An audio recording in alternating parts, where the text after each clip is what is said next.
Let's begin. Tonight's class is in the memory of Yitzchak ben Yosef, in the Shamash Elevation, and for a full statement for Masha Baschaya. Should be healthy very soon. Okay. Ready? Ladies, Sidel? Randy can see you twice in one day. Look at that. Baruch Hashem. This will be better than earlier. I can promise you that. Yes, this will be better. Yes. Okay, ready? So I know that all you wonderful people that are watching, you guys always like the rated R stuff and the family drama and the I've been doing this for a few years, so I already know. I didn't say Marsha. You see, Marsha's watching. Marsha, this is for you. The rated R. Marsha will be here in the room. She'll be going. She's getting excited. Almost here from. Okay, hello Joseph from Pennsylvania. Hello Joe. Hello Gail.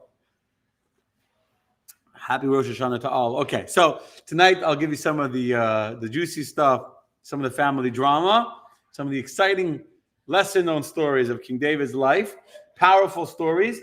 But most importantly, what I'm going to give you tonight, hopefully what I've given myself, honestly, as I was preparing this class, what I've taken from it is tremendous life lessons in how to be a happy, healthier human being. And you're going to see from David, and I have to tell you the truth.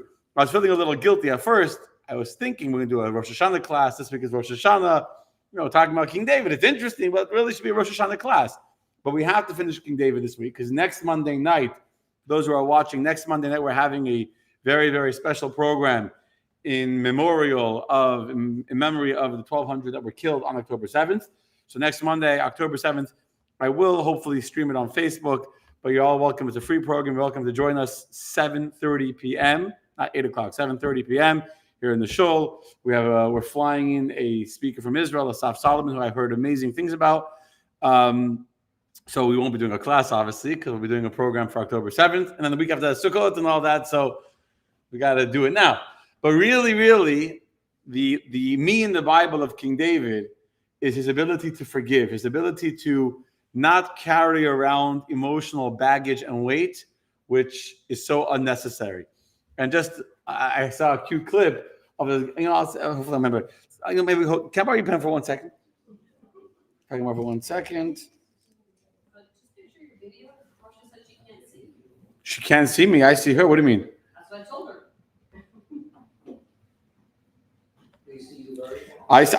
It's working. If anyone else? Thank you. If anyone else can't see me, let me know. I mean, I think I'm seeing. Yeah, it's her computer. Because I think everyone else is seeing just fine. Okay. So I'll say it later. So let me start with the juicy good stuff, the good stories, okay? So we discussed King David as a person. We discussed how he became king and the story about Sheba. Now we're going to talk about the sons of David, the family of King David, and how he deals with his children and the different challenges that he's forced to face as a result of the bad decisions that his children make. Now, he has many sons. I mean, he had many wives. If you have many wives, you can have a lot of sons. Having a lot of kids with one wife is so for the woman, not for the husband, per se. But anyway, so we have a few sons we're going to talk about tonight. The first is Amnon. Now, Amnon is the oldest son of King David. He is the son of Achinoam, who was the son of Israel, whatever. Achinoam is one of the wives of King David. His son, I didn't get to it. We'll get to it. We're not reading anything inside just yet. You don't need to look at your papers just yet. Achinoam has a son. She's a wife. Whatever, Michal was his first wife. King Shaul tried taking away his wife, Michal, his daughter, and giving her to a man called Palti. She didn't be with him, but they were married. So he married two other women. One is Achinoam. He marries Abigail. I'm not going to all the wives. That would be too much drama for tonight. I'm saying, which is the type of the kids. The wives is way too much. Anyway, she has a son called Amnon. Now, David has another son called Avshalom. Okay, remember the name Avshalom, who is the son of a wife called Ma'acha, who is actually the princess of the king of Gashur. His name was Talmai. He was the king of Geshur. He was a king. King David had conquered his land and taken his daughter, the princess, as a captive of war. It's called the Eshes Yefas Toar in Hebrew. The Torah allows you to take a captive of war if you marry her, which he did. He made her into one of the queens of Israel. She was a proper wife of King David. So Avshalom is the son of Ma'acha. Amnon is the son of, what did I say? Achinom. Mother's not important. What's important is the brothers. They're not going to get along very well, and we're going to soon see that one kills the other. But it doesn't just happen like that. It gets much messier first. Avshalom has a sister. Her name is Tamar. Okay? Amnon, who is the oldest, falls deeply, deeply in love with this sister of his brother Avshalom. Now, I will tell you, if you look in the commentaries, some describe, and the classic understanding is that Tamar and Avshalom and Amnon are half brothers, half sister brother, half siblings. They both share King David as a father, but they have different mothers. Okay? Rav, in the Gemara in Sanhedrin, he actually says that they were not biologically related at all. This queen, he was told Ma'acha, from the land of Geshur, the daughter of Talmai, had a daughter, a beautiful, beautiful daughter called Tamar, before she had converted and before she had become married to King David. So although Avshalom is the son of Ma'acha and Tamar is the daughter of Ma'acha, they were one from before her conversion, one from after conversion, and so by law there was absolutely no relationship between. It wasn't the same. They didn't share the same father or mother. Meaning, the fact that Avshalom has the same father as Amnon doesn't have the same. Tamar has a different father, and the mother is not the same. You understand? Yes. So they're not biologically related at all. But two different understandings. Anyway, Amnon falls in love with. I take it back. He falls in lust. You don't fall in love with someone. You fall in lust with someone. He falls in lust with Tamar, his half-sister. He becomes so desperate for her. He can't sleep, he can't eat, he can't function. He becomes sick with love, literally lovesick. So much so that he becomes ill. He's ill with a love and this burning desire for what the Torah describes as his half-sister, although the rabbis say it wasn't even actually his half-sister, Tamar. Based on advice that he gets from a cousin, we're not going to confuse you with more names, it'll be too much. He decides to trick his Tamar, his half-sister, or the sister of his half-brother, and he pretends to be ill, and he sends a message to Tamar to make his favorite chicken soup. I don't actually think it was chicken soup, I think it was something else, but I don't know what the dish was. But she was a very, very good cook. Her homemade chocolate chip cookies, I don't know. She was a very, very good cook. He pretended to be so ill he couldn't get out of bed, and she goes to his room to bring him the food. He says to her, I'm too weak, I'm too sick. Come to my bedroom to feed me. I guess they had like different apartments or whatever. She comes into his room. And when she comes into his room, he grabs her to rape her. Okay? Now, at that moment, she protests. And she says to Amnon, don't do this. Don't violate me. Ask the king for permission to marry me and we'll get married. Remember, according to the Gemara and Sanhedrin, they weren't biologically related at all. And especially if she was from before the conversion, after the conversion. So we'll get married. But Amnon was so desperate, he couldn't control himself. And right then and there, he takes the virginity, actually, of Tamar and violates her. Afterwards, he's full of a loathing, of a disgust for her, which is a fascinating discussion in and of itself, how the intensity of what today we would call love, which was really a sexual desire, after it was fulfilled, then became a feeling of disgust at how he couldn't control himself. And now she becomes the object of his scorn. And he has her kicked out of his apartment. He has a guard and they block the door, kick her out. And she's crying. She tears her clothing in mourning. And her brother, Avshalom, sees her crying. He finds out what happened. And Avshalom is fuming mad. Fuming mad. Like really mad. The Torah says he couldn't even speak to his brother. That's how angry he was. He couldn't even look at him in the face. He was angry. So angry, he decides, I need to kill him. That's what we do back then. If I'm angry, you kill him.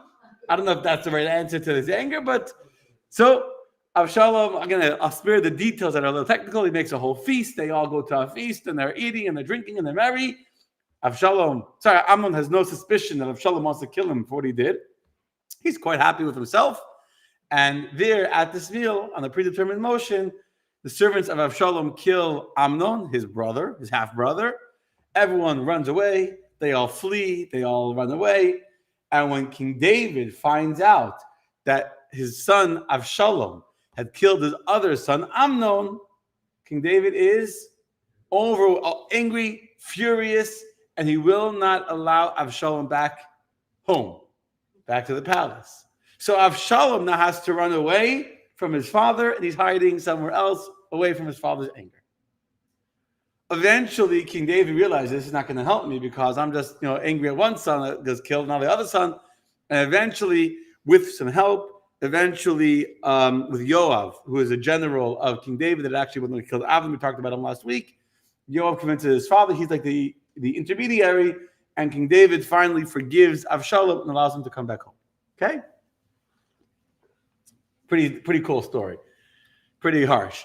Now, let's remember, this is not just like a story of rated R and who could kill more people, but let's go look now. I want to show you, I'm thinking about this, me and the Bible. I'm reading the story in the text, and I'm going to show you the different, the pendulum of emotions, all emotions that make sense for King David to feel. So if you're sitting with me in the room, you're watching on my personal page, you can see it inside on the text. If not, if you're at home and you open up the book of Samuel, volume number 2, Samuel Base, chapter 13. Here we first see verse 21. This is when King David first hears that his son Amnon had raped maybe his biological daughter, his stepdaughter, depending on which opinion, his stepdaughter that he had adopted when he took Ma'acha as his wife. King David heard all these things and he became very angry, not just angry, very angry. And I can totally understand that emotion, right? Makes sense. Your son raped your stepdaughter in your own home. It's not the way. He was very angry. Okay. Then we're skipping now to verse 36. We just skipped. The verses that we skipped describe how Avshalom sets up this whole plan where they go away to have a party, and Avshalom kills his half-brother Amnon. And then the servants of the king come back to the palace and they tell King David that his son Amnon, his oldest son Amnon, had just been killed. Verse 36, and it was as soon as he had finished speaking that behold, the king's sons came and raised up their voices and cried. I mean, he already knew, and then all the servants from the feast came back and they're all crying. And also the king and all his servants wept profusely. So now we see what emotion? Grief. King David is mourning on the death of his son. I mean, he wasn't exactly, an angel. He had raped his sister, but still going to cry if your son is killed. Still a moment of grief. And then we see a few verses later that the soul of King David longed to go forth to Avshalom. He misses his son, Avshalom, for he was comforted concerning Amnon, being that he was dead. Meaning he was able to comfort himself and to realize that life has to go on. I cannot carry the weight and the burden of my son that has been killed. I can't continue to mourn him. And as a result of my mourning him, also ostracize my living child Avshalom.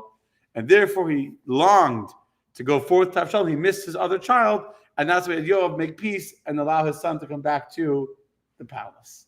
Okay? You see the pendulum of emotions over here. It's very, very powerful. But what I really want to show you, and I'm going to bring across this idea much more soon with the next few stories I'm going to share with you, how David is able to control his emotions and to change his emotions. Meaning, he's overcome with anger when his son rapes his stepdaughter. That's normal. He's overcome with grief when his son is killed. That's normal. And yet, he doesn't allow those emotions to become permanent. He's able to be a master over his own emotions, strong emotions from tragic situations.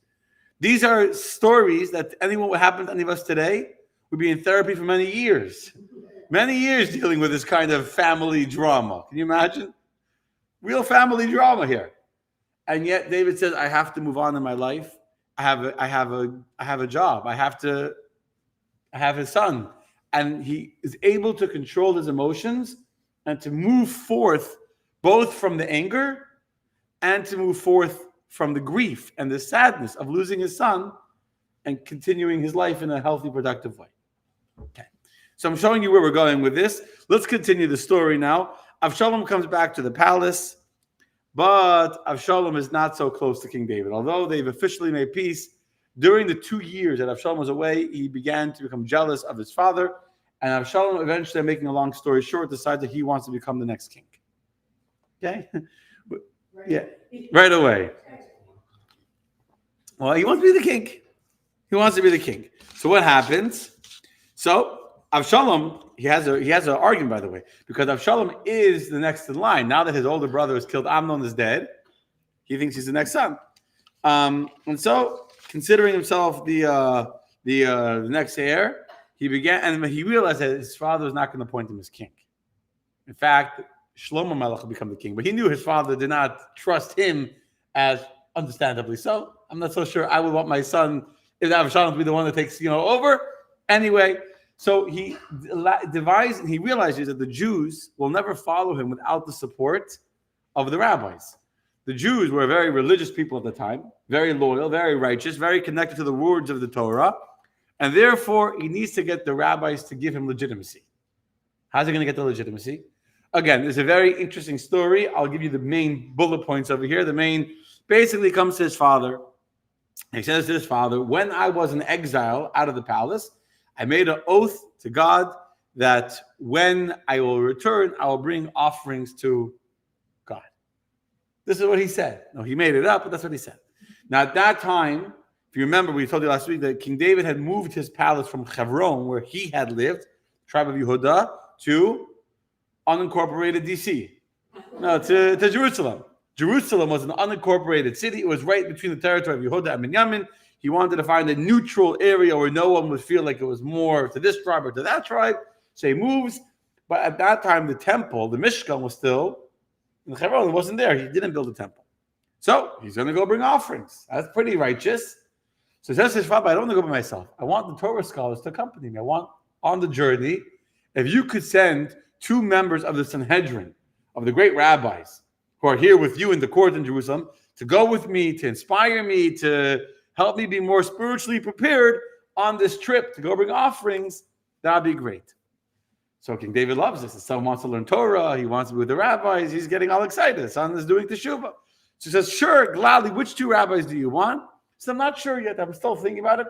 Do me a favor. Just write a letter telling the rabbis to go with me. Don't write to anyone. I'm not sure if I'm going to ask this one or that one. I'm still thinking about it. Don't address it to anyone. Just say to the rabbi that I give this to, that he should come with me, and I'll choose which rabbis to have. Okay. King David is completely unsuspecting that there's a plan over here. So he writes his son, so to say, a blank check.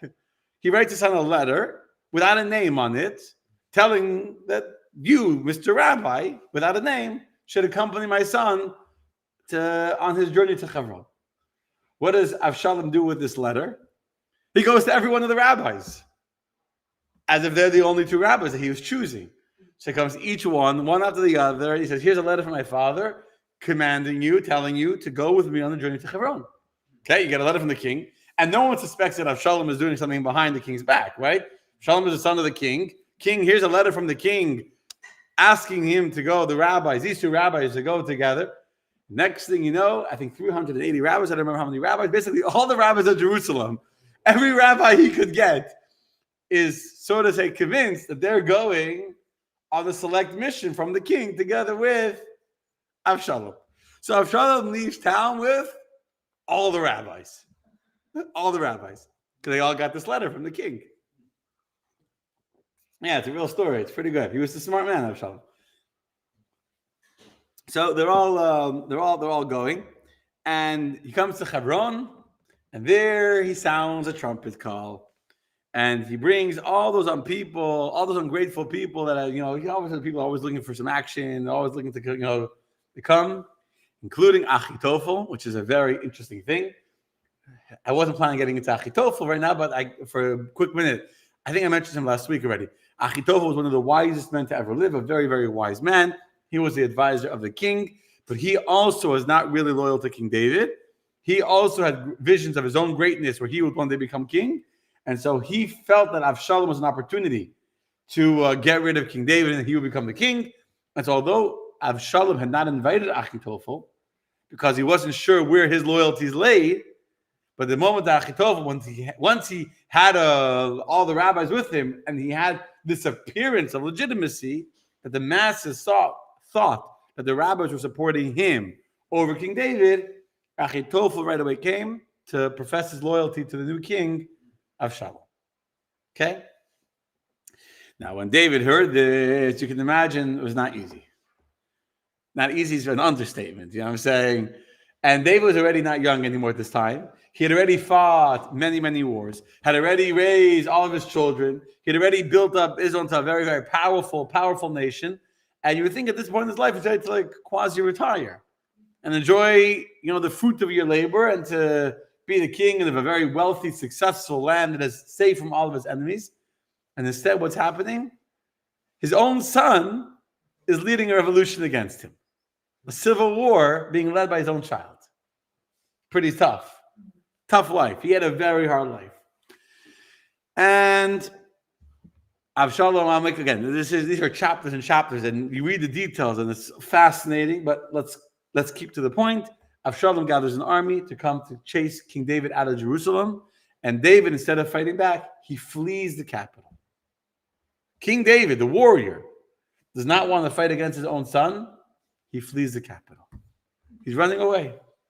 And as he's running away, it's heartbreaking to read. He's walking with his head covered, with his clothing torn, with barefoot. If I'm not mistaken, there's a description like in the morning.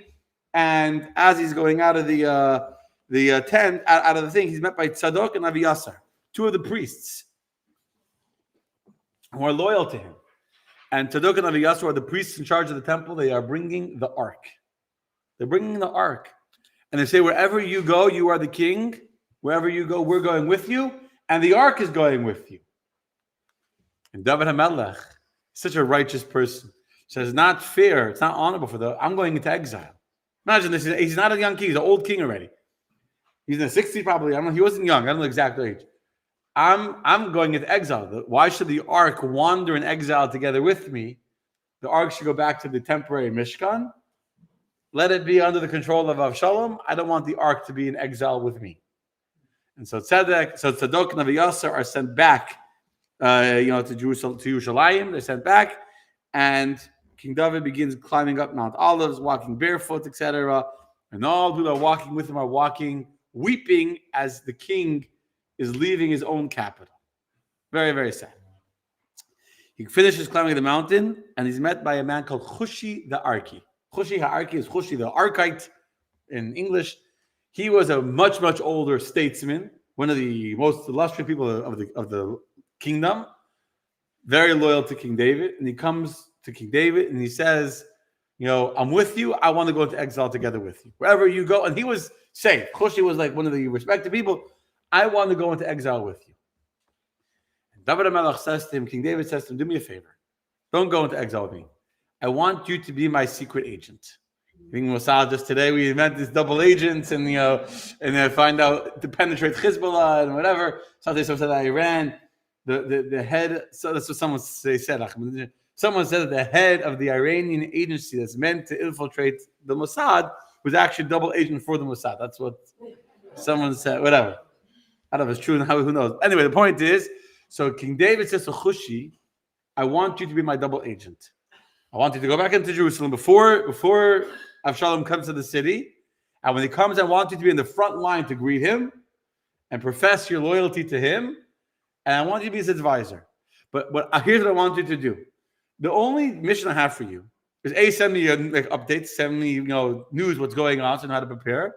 But whatever Achitophel says to Avshalom to do, advise the opposite. He knew, you have to understand, for King David, the fact that his loyal teacher, Achitophel is the teacher of King David. It's his teacher.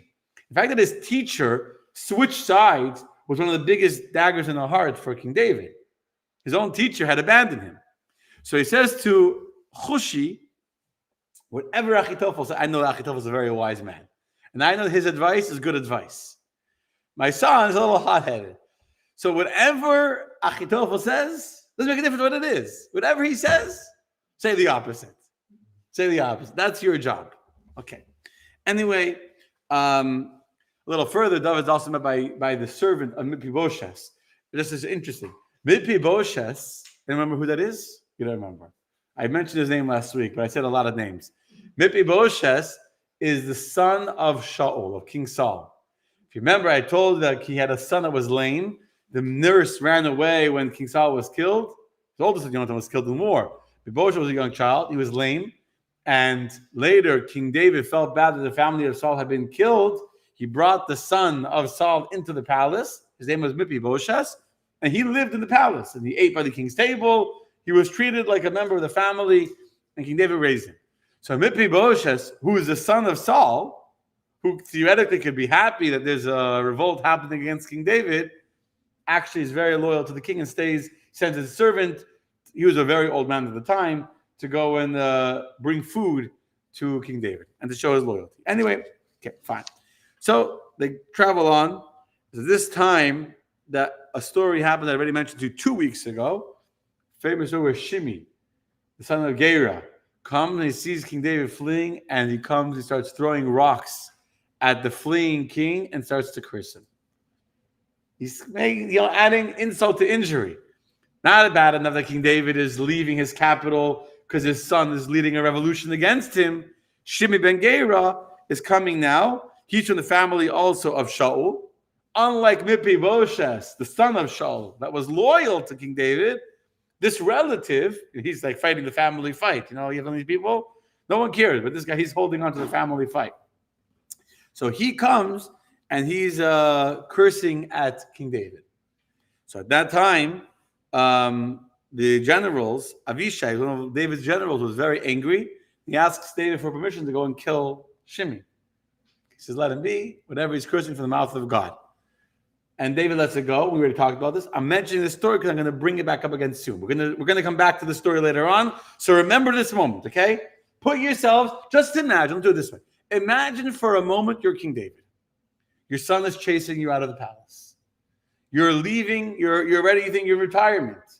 And now imagine you're leaving your home because your son is kicking you out of your house. Forget the palace. Your son not only is squatting in your house, not only living free rent, he kicks you out of your own house. Kicks you out. And as you're leaving barefoot, your head covered like a mourner, one of your old enemies, a guy from work from 10 years ago, is standing there and laughing at you, throwing rocks at you and cursing you, rubbing salt into an open wound. Remember that. How would you feel? Remember that feeling. Okay. Now, let me go back to the story. Avshalom enters Jerusalem. He comes into the palace. He follows the advice of Achitophel, and he violates the wives of King David as a sign of kingdom, as a sign of showing he's the king in the palace now. So, you sit on the throne and you live with the king's wife. It's a sign of advice of Achitophel to establish his control. I couldn't skip, establish his control.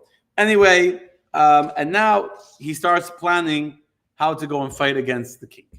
Achitophel says to him, right now, you need to run away, chase after King David while he's still discombobulated, while he's still disoriented. He doesn't know what's going on.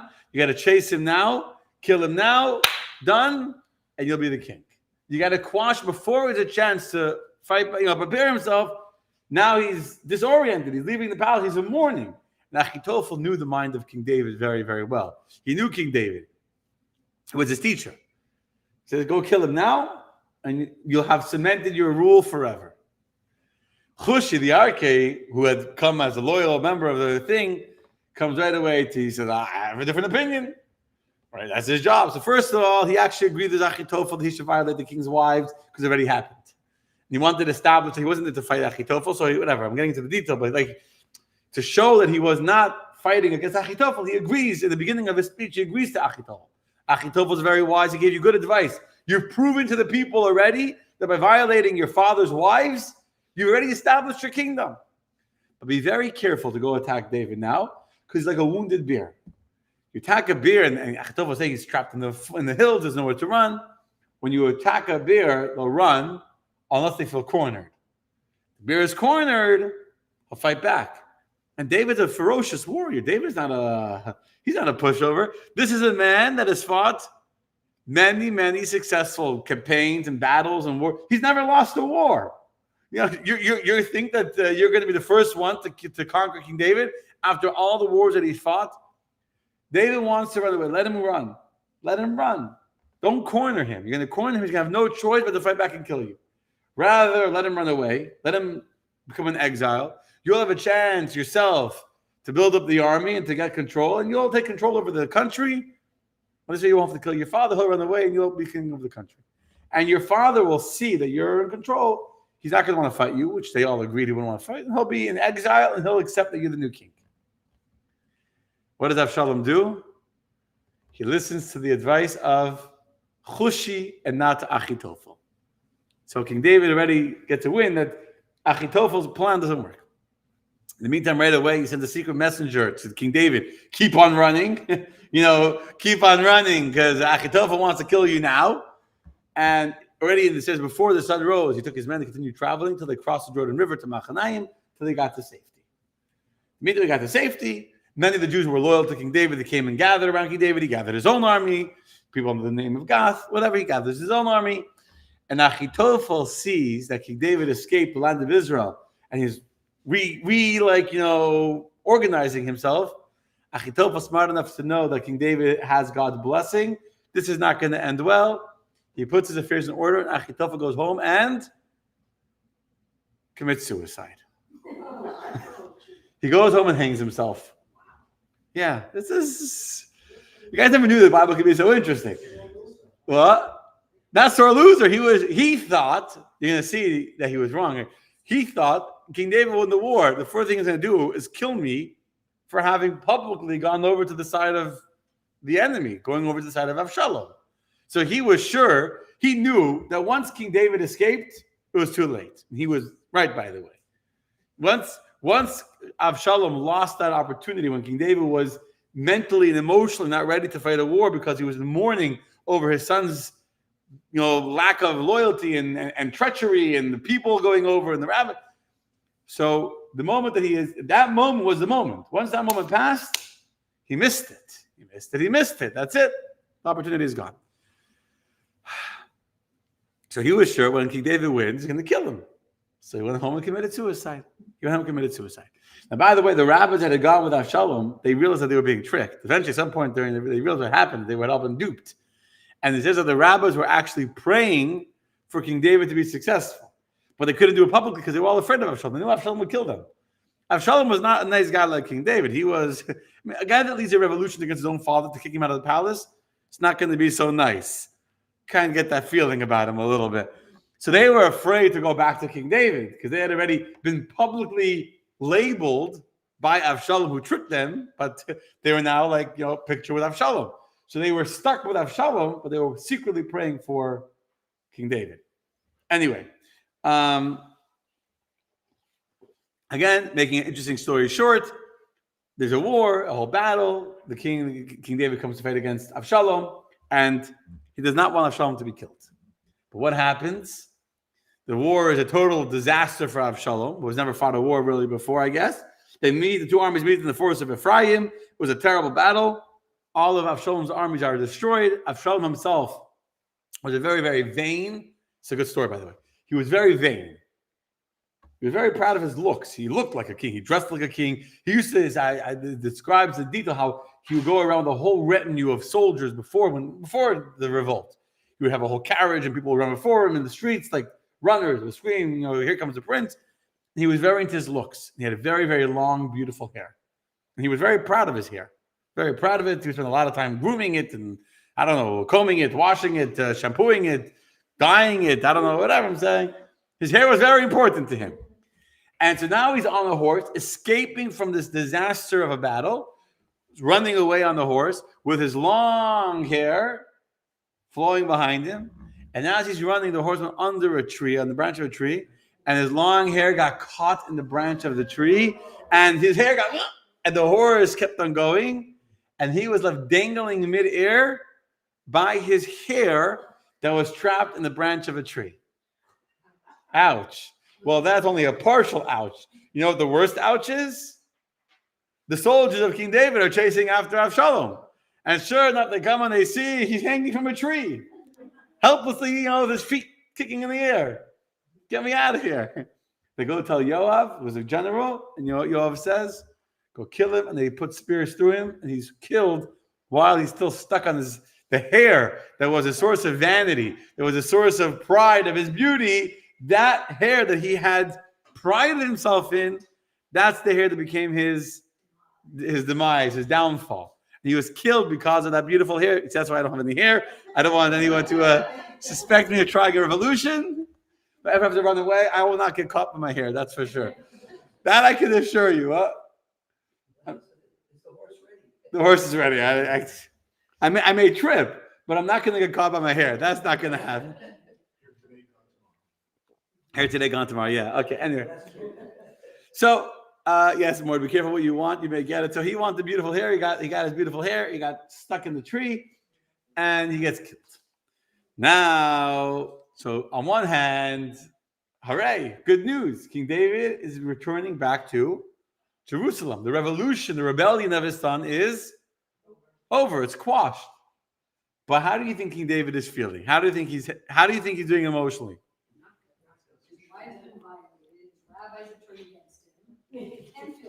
Well, the rabbis didn't really turn against him. The rabbis were tricked by his son. So our poor buddy David, King David finds out that Avshalom has been killed. Chapter 19, look at the pages you have in front of you. Chapter 19, verse number 1. And the king trembled. And he went up, page 1, to chapter 19. You see chapter 19? Chapter 19, verse number 1, beginning of the chapter. So the war is over. He's been killed. The son of Avshalom has been killed. And now they come to tell the king, your son is killed. It's over. You win. Many of us, I don't want to say like, your son was killed, you'll be happy. But if your son kicked you out of the house, tried taking away your kingdom, it's not so hard to imagine a certain level of at least relief. I don't want to say joy, but at least relief. My son's revolution against me is over. I can go back home. And the king trembled, and he went up to the upper chamber of the gate, and he wept. And he said, as he went, as he's walking to the gate, he's crying, "Oh, my son Avshalom, my son Avshalom, would I have died in your stead, O Avshalom, my son, my son." He's inconsolable with grief. And in fact, I didn't put it in verse number 5. Again, my son, my son, my son. The Rashi says 8 times he says, my son, my son, my son, in a few verses. Took him out of the 7 levels of hell and brought him into Gan Eden. He can't stop mourning for his son.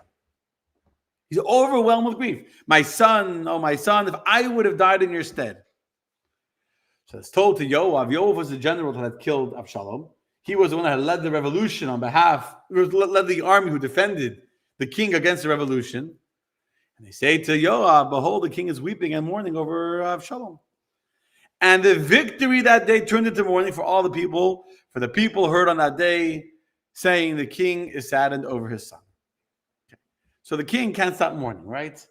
He's overwhelmed with grief. And again, the next few verses, verse 4 or 5, he continues. He's mourning and mourning and mourning. It's very intense. Now, when Yoav hears this, and how the king, they're walking, all the people said they were embarrassed. I should have put the text, I should have not skipped it. But all the people were embarrassed to come before the king. He was so overwhelmed with grief. They felt guilty that they killed the son that had led the revolution. Can you imagine that? They felt guilty. So finally, when Yoav hears this, Yoav says, this is not right. It's not right that you're mourning over the loss of your son instead of celebrating that we killed a person who fought against the kingdom. So finally, Yoav, the general, comes before King David, and he tells King David what King David was too emotionally overwhelmed to hear.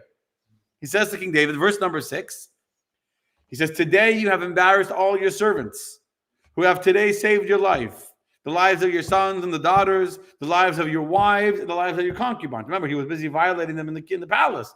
So we've saved your wives, we've saved your kids, we saved your whole kingdom. And listen to this verse, very powerful words. Verse 7.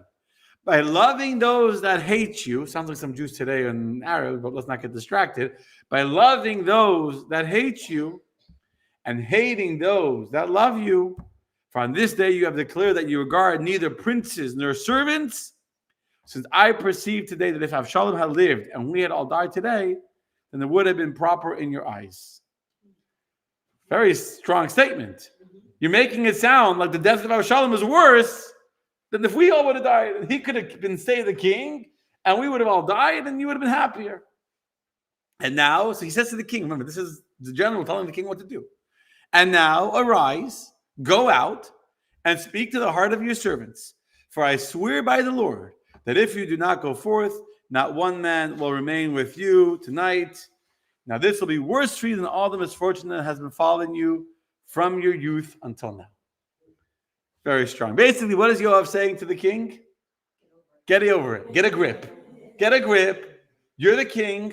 We fought. We risked our lives to save your kingdom, to save your wives, to save your kids, to save your palace, to save your future. And by you displaying public grief like this for the person that fought against you, you're diminishing everything we've accomplished. You're making us feel like our lives not important. You're going to lose us. Go out and publicly show that you are happy to be the king, that you appreciate what we've done, and that you accept that Avshalom deserved to die. What's the very next verse? And the king arose, and he sat in the gate. Meaning he sat like in judgment. He sat on the throne. He sat as a king. And all the people were notified, saying, behold, the king is sitting in the gate. And all the people came before the king. But Israel, meaning those that had led the revolution in Jerusalem that had been loyal to Avshalom, they fled every man to his tents. Okay? So now what do we see? He controls his emotions. And even though he's feeling this natural grief on the death of his son, he realizes that Yoav is right. Yoav is right. He can't make it seem that the death of his son is more important to him than the victory of all those that fought for him. And so he goes out, he sits in judgment, he sits on the throne, he establishes himself once again in the palace. There's no more mourning for his son Avshalom. So now all the people in Jerusalem are running away. They're afraid what's going to come next. What do kings normally do when they come back into power? Yeah, they do a purge. And they have a long list of all those that were not sufficiently loyal. And they start getting their revenge. So it would have been the story of any king that's ever been kicked out and came back. Right? And so they all run away. They're all sure that it's not going to be good for them. And so it says that they all fled to their tents and they all ran away. They were embarrassed. Each one was hiding. But King David is not a vengeful person. King David is not a man full of anger and wrath and a desire for revenge at all, even though they deserved it. This is not someone like, some people want to get revenge and it's in their minds and they think that everyone's out to get them. And some people have they're very sensitive or they're very, good imaginations or they're paranoid or whatever. And they think everyone hates me, everyone's out to get me, everyone this. You're right. And they can't let go. And maybe the guy who offended you, he took your seat. I don't know. You know what I'm saying? He said something not nice to you. We can't let go. Here, King David his life was threatened by these people. They had openly supported a rebellion against him. And yet, not only does a king not hold a grudge, not only does a king not try and do revenge and do a purge and get back at all those that had tried to fight against him, rather, what does a king do? What does a true tzaddik, a truly righteous person do? He tries to make peace with them. And King David, verse number 12, look at verse number 12. King David sends to Tzadok and Aviasa. Those are the priests. Remember those priests that had come out loyally holding the ark and wanted to go with David? And he says, you please. They were like the intermediaries. Speak to the elders of Judah. They were the ones that had fought against him. Saying, why should you be the last to return the king to his house? While the talk of all Israel has come to the king to return him to his house. You are my brethren. You are my own bone and flesh. Why then shall you be the last to return to the king? Understand what he's doing over here? He's actively trying to send out messengers of peace to those that have fought against him. Don't be embarrassed. Why are you not coming back to the palace? We're family. We're of one family. We're the same brethren. You are my bone and my flesh. I'm not angry at you. We're one family. How can I be angry at you? It gets better. It gets better. It gets better. Verse 14. And to Amasa, you shall say, Amasa was the general for Avshalom. Amasa was the general that had fought for. It wasn't just like someone that supported Avshalom. He was the general who had actively tried leading an army to kill King David. And he's not his son. He sends these two priests, Tzadok and Aviasar, to Amasa. And you shall say, are you not my bone and my flesh? So shall God do to me, and even more. Not only do I forgive you, I hope put on your seatbelts. Not only will I forgive you, if you come back and make peace, I will appoint you captain of the host before me continually in Yoav's stead. Yoav had killed his son Avshalom. I will give you a job in the army. Come back, you are a loyal general, make peace, and I'll give you a job in the army. And he swayed the heart of all of the men of Judah as the heart of one man, and they sent to the king, return you with all your servants. You understand what's going on over here? Is this not an amazing level of self-control and of realizing that I can't hold on to anger and I can't hold on to resentment and I can't hold on to desire for revenge? These are the people that actively fought against me. Amasa was the general of Avshalom. This is the guy that had tried to lead an army to kill him. And yet, King David is not only forgiving him, he's saying, come back to the palace. We're family. We're from one family. You are my bone and my flesh. Return, and I'll give you a job. Instead of Yoav. Yeah, because Yoav had gone against the king's command. David had said not to kill Avshalom, and he killed Avshalom anyway. So he doesn't. He's hurt that Yoav didn't listen to him and killed his son. But Yoav is still in the palace. But he's saying, "Basically, I'm giving you a job. Come back to the palace, and we'll all live happily together ever after." And that's what happens. Verse 15 says he swayed the heart of all the men of Judah as the heart of one man, and they all returned. He literally brings back the entire kingdom. He brings back the entire kingdom. This is so unique. Think about like modern day politics or any politics at any time in history in any country in the world. But you think of modern day politics.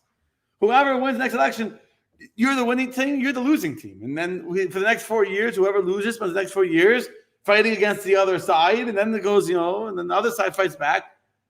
There's no desire to bring people together. We're all one family. We're all one community. We're all one. Let's live together. And I have no resentment against you. I have no desire for revenge against you. Don't be embarrassed. Why are you not coming back to the palace? I know why he's embarrassed. I just fought against you. King David says, come back. We're all family. Let's live in harmony. This is only bizarre because we take it for a trap. Yeah. No, but it wasn't a trap, and they came back.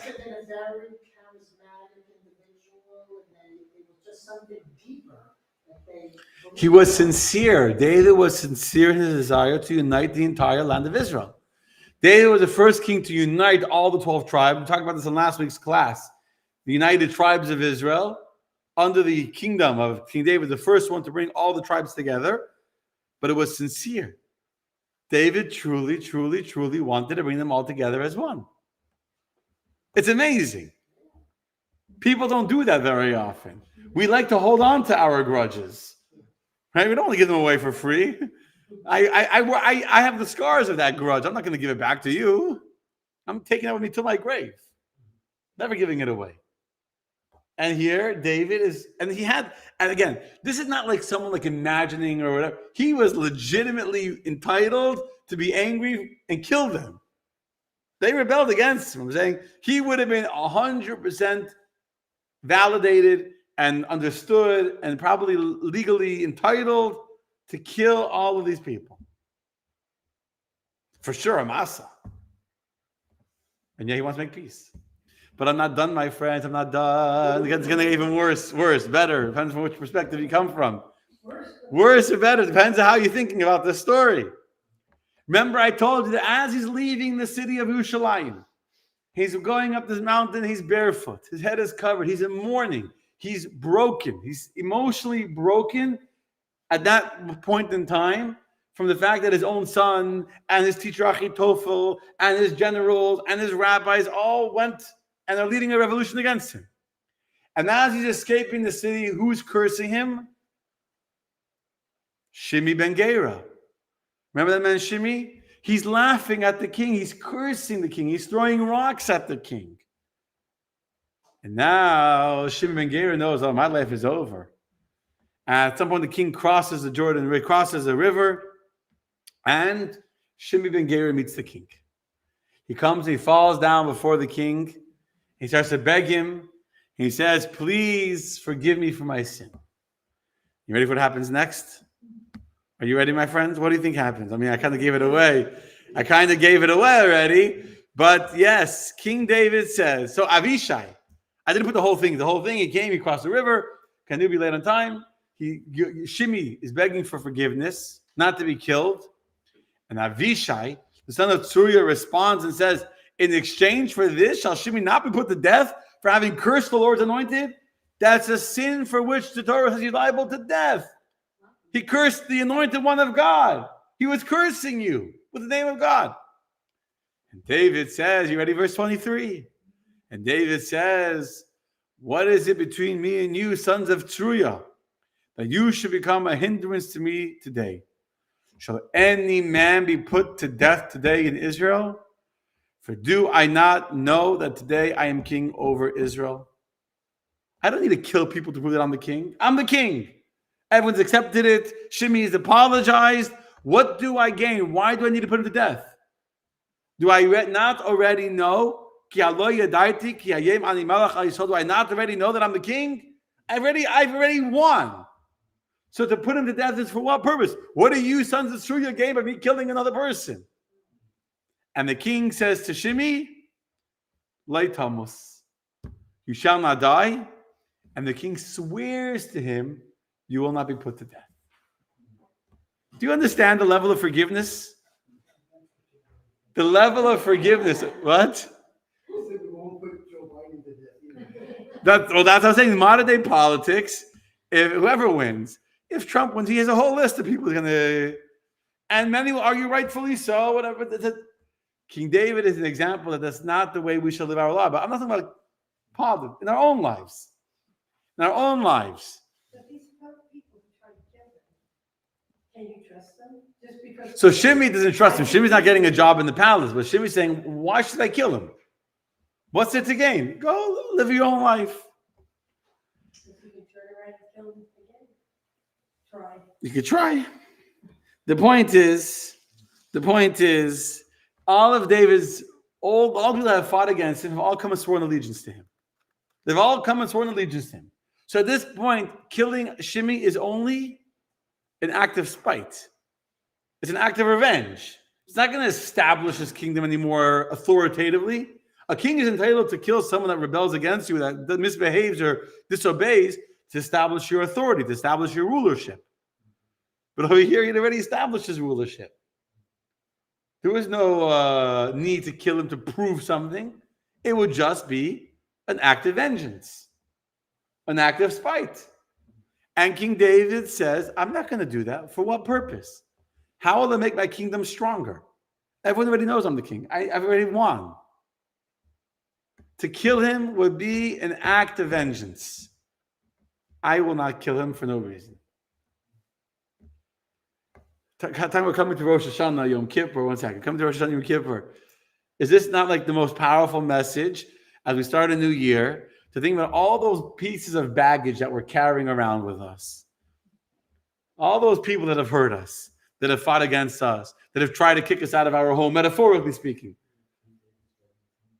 Well, all those people. And yet, we keep on carrying it around. I saw a great description of this. So this guy was talking about carrying anger against other people. So he picks up a big weight on the floor. You know, carrying a weight. And I don't have a bunch of weights here like in front of me to demonstrate, but he's like picking up a weight. So now I'm carrying, I'm not going to let you go.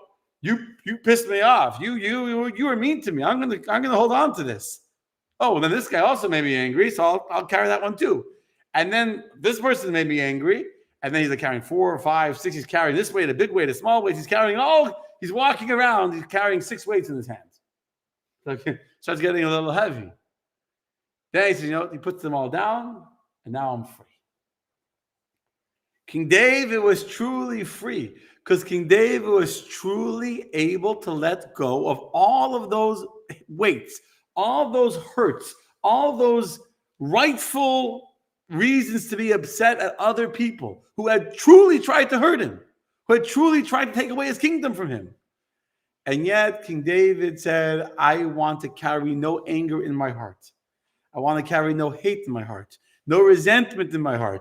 I am a free man. I am not carrying around any extra burdens, even though they deserve to die.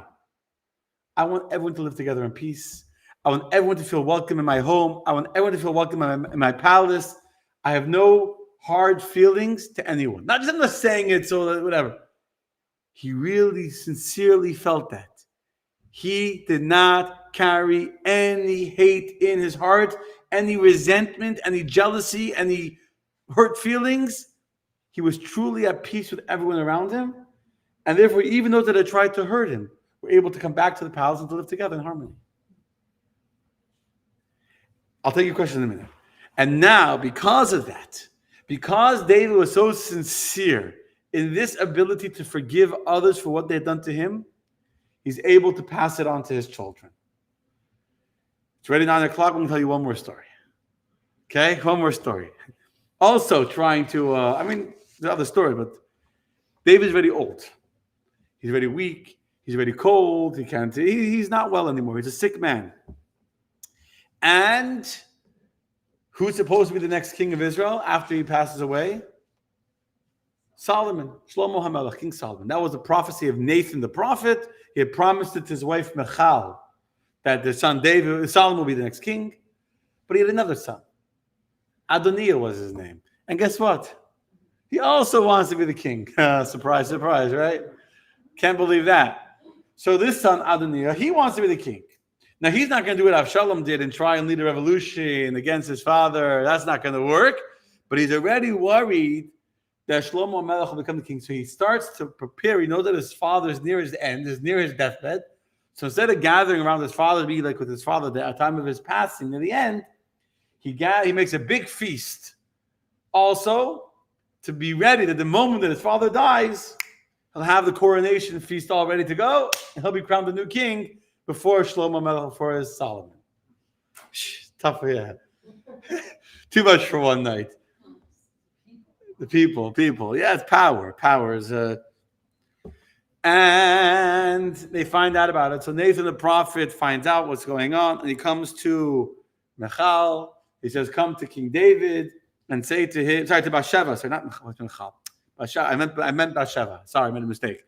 He comes to Bathsheba, and he says, go to your husband, the king, and demand he follows his promise. His promise was that your son Shlomo, Solomon, is going to be the next king. And yet Adoniah is already gathering together a whole feast. He's getting ready for the coronation. He also realized that he couldn't wait. He was ready to crown himself as king. And he had the priests there that were going to pour the oil. In when a king is a king, they pour the oil on his head. He had the oil ready. He had everything ready. So Bathsheba comes before the king. This is in chapter. Chapter says Bathsheba comes before the king. I have it in front of me. I just copied it all out. And she bows him before the king, and the king says, "What's your wish?" And she says to him, "My lord, you made a promise to me that Solomon will be the next king. And now behold, Adoniah, who has crowned himself as king, and you didn't even know about it. You're here dying, and he's busy crowning himself as king in a different place." And he made him a whole feast and all that. And then after Bathsheba tells the king this, Nathan the prophet, he also walks into the king's room, and he also tells the king that this is not right. And so, right then and there, they say to the king, "This is not what's supposed to be done." He asks, "You said Adoniah should be the king?" He's telling everyone that you crowned him as a new king. King is dying, and he's telling everyone that you made him a new king. So right then and there, they call Tzaddik HaKohen and the Ben Yahu, Ben Yehoyada, and they at that moment, before King David dies, he crowns Shlomo HaMelech as the king with the high priest. And he swore that's exactly what we're going to do. And so they called Tzaddik the priest and Ben Yahu, and they come and they pour the oil, and they blow the horn, and they say, Yechi Hamelech Shlomo, long shall live Solomon the new king, while King David is still alive. And they pour the oil and all that. And now, by this party, by Adoniyahu, word comes out that in the palace, Shlomo has been crowned as king. He's waiting for the father to die to do it. But now King David already did it with the high priest and all that, and Nathan the prophet before he dies. And when they hear by the party, and all the king's servants come, and they say that Hashem is made Shlomo Melech, the king, and they all realize, and they all leave, and the party falls apart. The kind of party ends a little prematurely. Everyone goes home, and now what happens? Adoniyahu is afraid to go home. Why is he afraid to go home? Because his brother, his half-brother, not his whole brother, but his half-brother, is going to feel threatened by the threat to his kingdom, which is understandable, and he might kill him.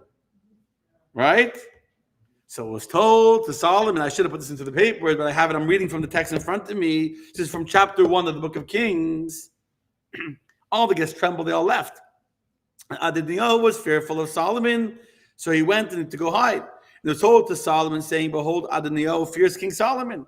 And behold, he's taken hold of, not he didn't hide, took hold of the horns of the altar. So when someone is holding onto the altar, they cannot be put to death. The altar is an atonement for death.